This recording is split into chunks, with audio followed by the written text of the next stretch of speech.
কড়াই। তো দেখুন আমি মটনটাকে ভালো করে ধুয়ে নিয়েছি। কড়াই তেল দিয়ে দিয়েছি, সর্ষের তেলই দিয়েছি, এটা সাদা তেল দিয়েও করতে পারেন। আপনারা অনেক রকমই খেয়েছেন, তো এটা একদম সম্পূর্ণ অন্যরকমই হবে। এটা আমি শুধু মটনটাই দেব, দিয়ে তেলের মধ্যে দিয়ে আমি একটু বেশ ভালো করে একটু ভেজে নেব। ভালো করে ভাজা ভাজা হয়ে গেলে যখন তেল ছেড়ে দেবে আমি সব একে একে মশলা দেব। তো আপনারা দেখতে থাকুন এটা মটন কড়াই কীভাবে বানাচ্ছি। তো আপনারা ভাবছেন যে কিছুই দেবে না, খালি মটনটা ভাজছে, তো এইভাবেই আমি আর রান্নাটা করব। মটন কড়াইটা এরকমভাবেই বানাতে হয়, বানাচ্ছি আমি। তো আপনারাও এইভাবে বানাবেন। তো রেসিপিটা দেখে নিন কীভাবে আমি বানাচ্ছি, কী কী মশলা দেবো দেখতে থাকুন আপনারা। তো দেখুন তেল ছেড়ে দিয়েছে পুরো। এবার আমি পেঁয়াজটা দিয়ে দেবো। 600 মাংস, ধরুন আমি 5টা পেঁয়াজ দিয়েছি। তো পেঁয়াজটা দিয়ে এটা আমি ঢাকা দিয়ে খানিকক্ষণ কষাবো।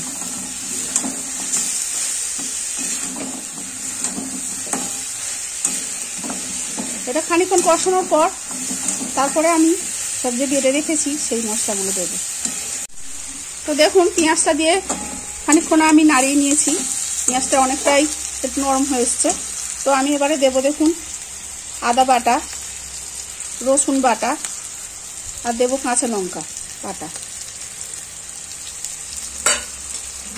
দিয়ে এটা আমি আবার খানিকক্ষণ আমি নাড়াবো। একটা গোটা তেজপাতা,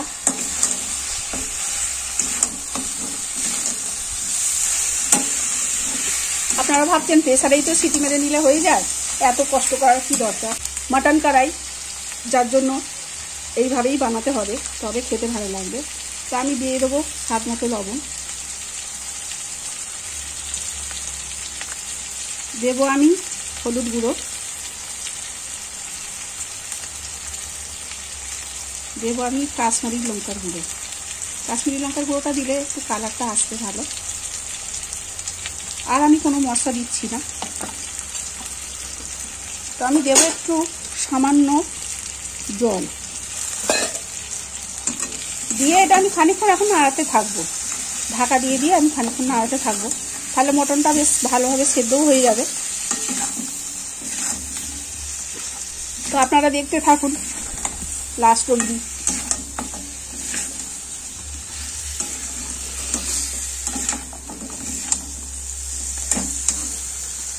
তো আমি ঢাকা দিয়ে দিলাম।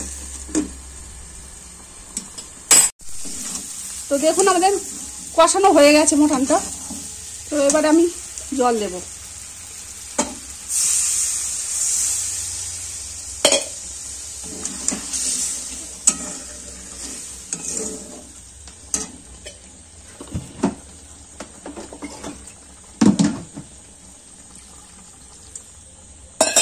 তো দেখুন আমি জল দিয়ে দিয়েছি, যেহেতু মটনটা আরেকটু সেদ্ধ হবে।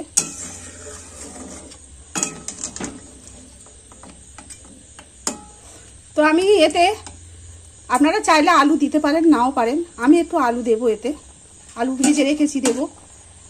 আমি এবার দেবো ক্যাপসিকাম কেটে রেখেছি, দিয়ে দিলাম। টমেটো আমরা কেটে রেখেছি দেখুন, দিয়ে দিলাম।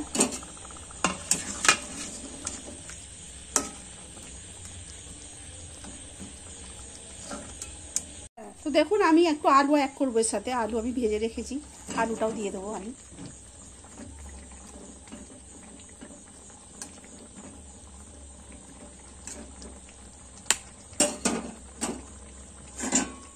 তো আমি একটু গ্যাস কমিয়ে ঢাকা দিয়ে বেশ খানিকক্ষণ হবে।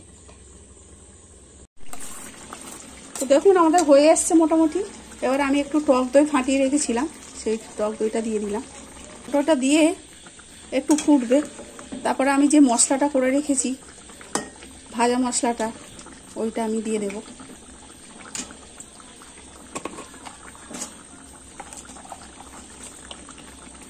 দেখুন এই যে মশলাটা আমি ভেজে রেখেছিলাম এটা দিয়ে দিলাম।